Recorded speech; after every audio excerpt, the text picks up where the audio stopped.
Okay, magandang umaga mga ka-59. Andito tayo ngayon.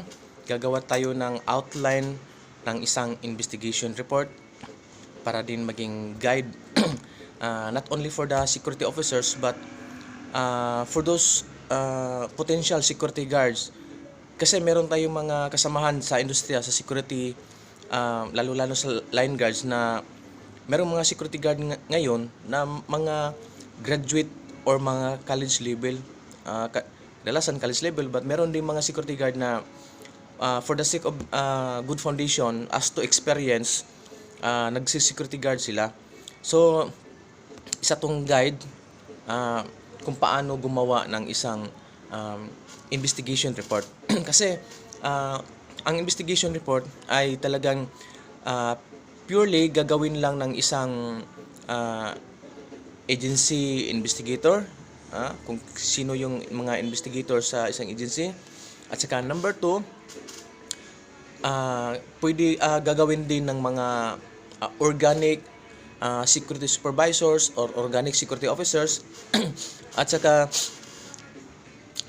halimbawa ang isang establishment ay walang organic security supervisors or security officer, si agency deployed security officers, halimbawa detachment commander ka ba, officers in charge ka ba, ay pwede rin siya maggawa ng investigation report as to instructions sa management na ganito, merong insidente, kailangan mong mag-submit ng investigation report. Siyempre kasama na doon yung yung tinatawag na inherent responsibilities as being security officers or as being a security agency inspector or investigator. So itong gagawin natin, itong pinapakita ko ngayon, sinusulat ko pa lang.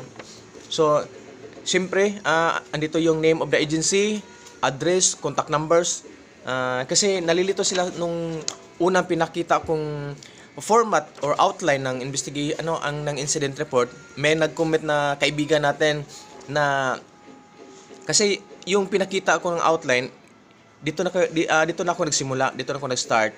So hindi ko sinulat dito kasi itong heading ay general rule na yon. Kailangan pag sumulat ka ng incident report, lalo na yung investigation report, ay talagang meron kang name of the agency. Not only the name of the agency, but included the address and the contact numbers. So meron pa ngang logo dito, merong logo sa security agency. So hindi na natin gagawin tong logo kasi alam naman natin na in general rule, merong agency name, details, saka logo. Isang logo lang Di pwedeng gawin ng logo sa agency dito, logo para sa agency dito. Hindi. Okay? Isa lang yung logo ang talaga i-insert mo dito. Okay. Ganito pa rin, 4, true, subject, and date. So pag sa 4, alam naman natin kung saan pupunta yung report natin. So dito dapat nakapangalan yung kung sino yon, saka position niya, designation niya. Okay, so ganun pa rin sa true, subject. Okay. So unang-una, ano ba yung unang masasabi nating ilagay sa isang investigation report? Okay? So ganito. Dapat meron siyang reference.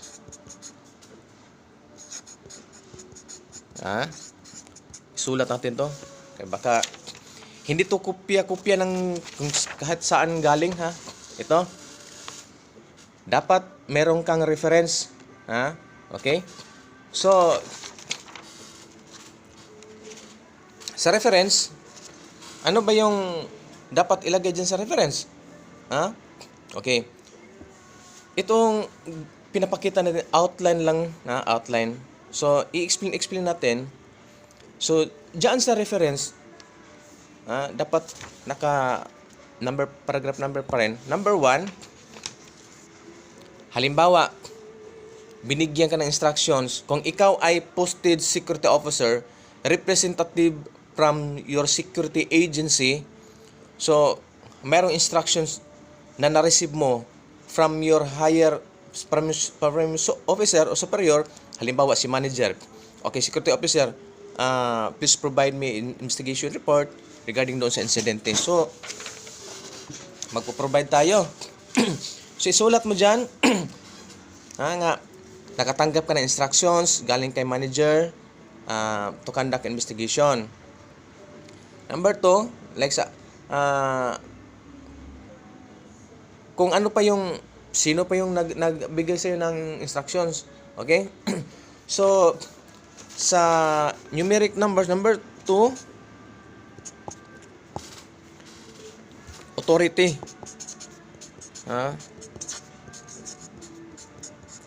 Authority. Ito. Authority. So,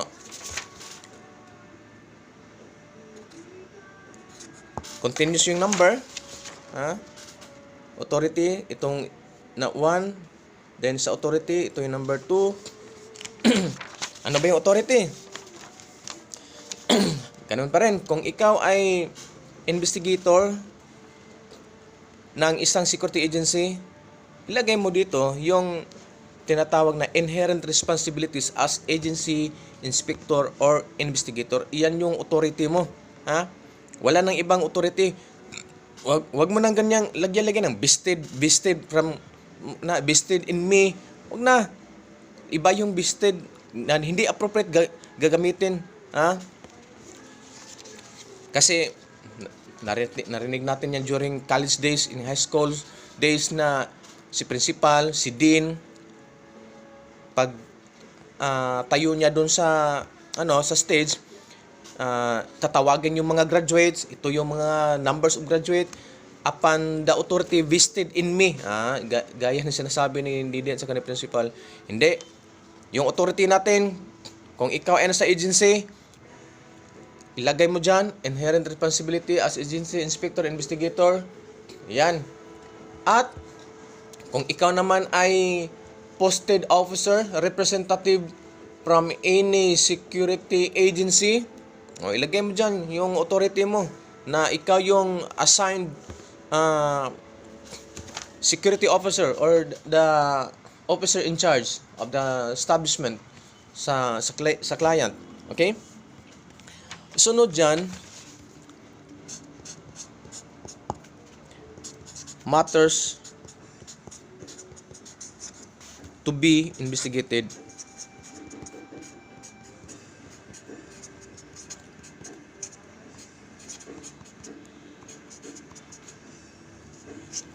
Okay, pakita natin.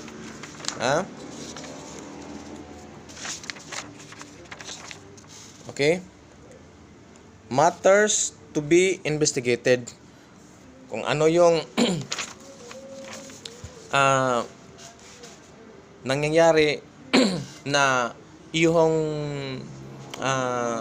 imbestigahan na. So, ito yung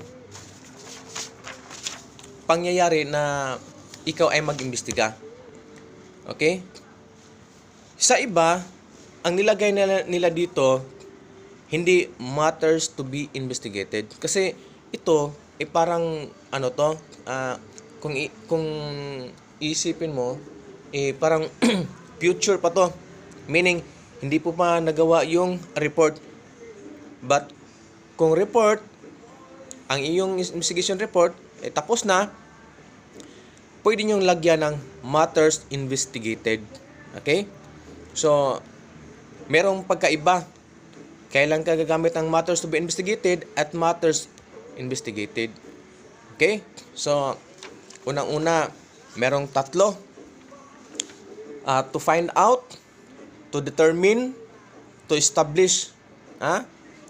To find out kung ano talaga yung ah, pangyayari. Okay? To determine sa mga nangyayari. Marami kang i-determine. So, to establish, marami din. To establish the identification of the suspect, to establish the criminal act by Juan de la Cruz, whatsoever, to establish security countermeasure na hindi na maulit yung insidente. Kung pwede, marami kayong idea, di ilagay nyo doon sa sa matters investigated na paloob sa isang insidente na iyong inimbestigahan. Okay? So, ang susunod ay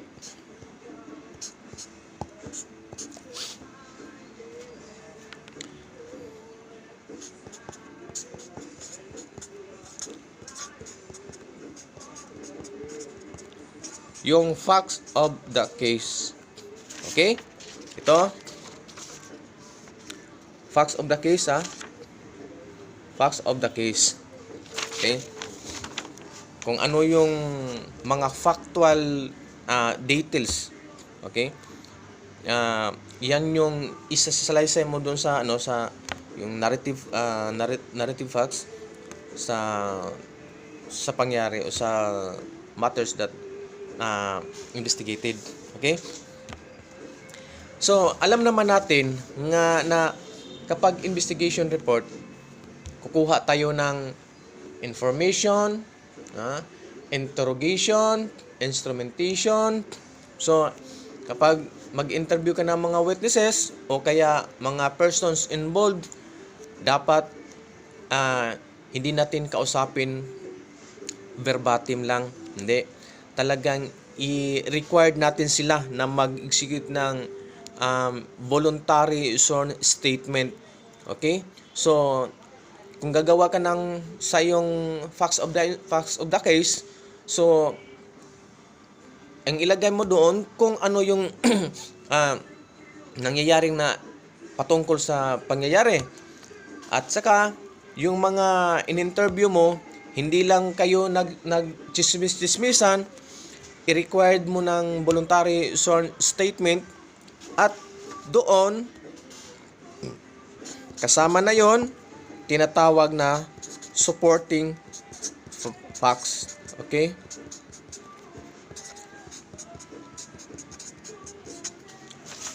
Supporting facts dito. Supporting facts. Kasi yung facts of the case, yan yung theory mo sa pangyayari. Pero yung supporting facts ay yan yung factual narration of facts executed by a witness or the person or the persons involved. So, yan yun. So, lagyan mo ng close open parenthesis kung ano yung supporting facts mo sa written statement of the involved person or written statement of the victim. Kasi, hindi tayo gagawa ng mga report na parang hearsay lang. Okay? So, sa pag natapos mo yung supporting facts, punta ka naman doon sa sa tinatawag na findings and discussion. Okay?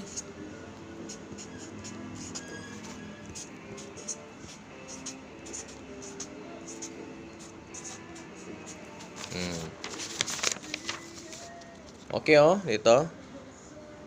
Findings, discussion.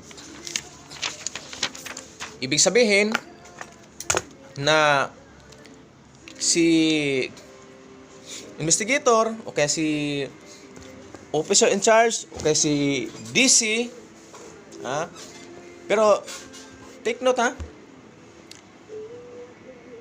ang primary person nga gagawa ng investigation report ay si agency investigator o kaya si organic security supervisor as to sa client o sa kliyente.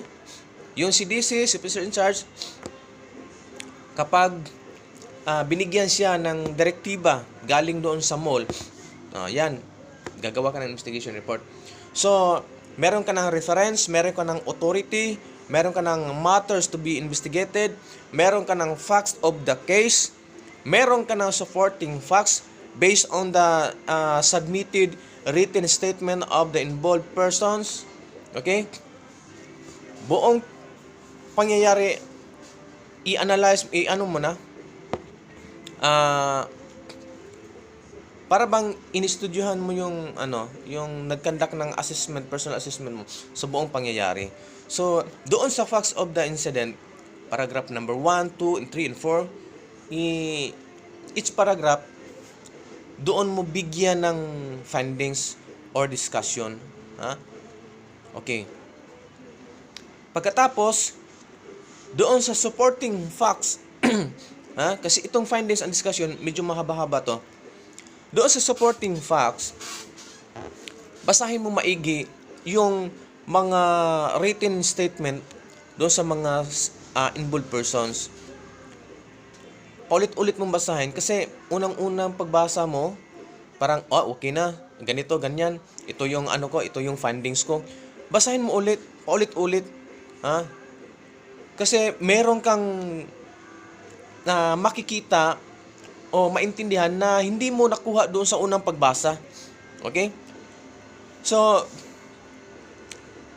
doon mo i-discuss kung ano yung findings mo. Okay? So, dapat magkasabay yun kung findings at discussion. Pagkatapos, doon na tayo pupunta sa recommendation.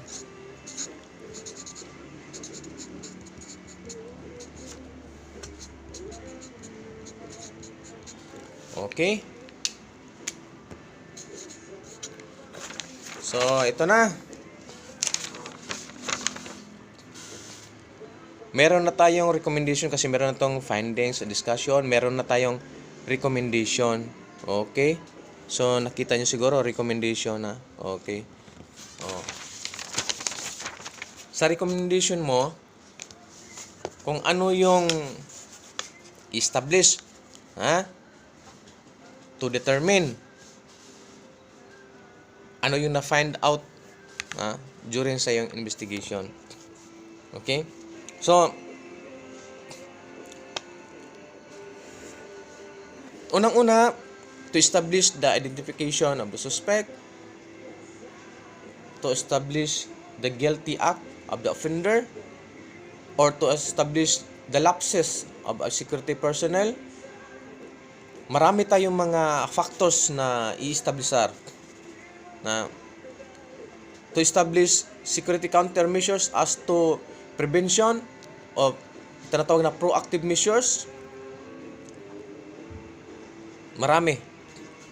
At saka, huwag ho natin kalimutan kasi investigation report to, meron tayong mga tinatawag na annex or annexes.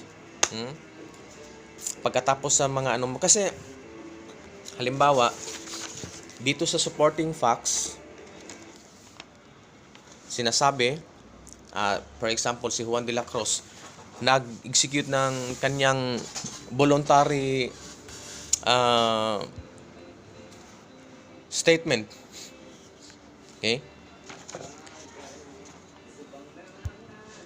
Based on executed written statement of Mr. Juan de la Cruz, attached, marked as Annex A.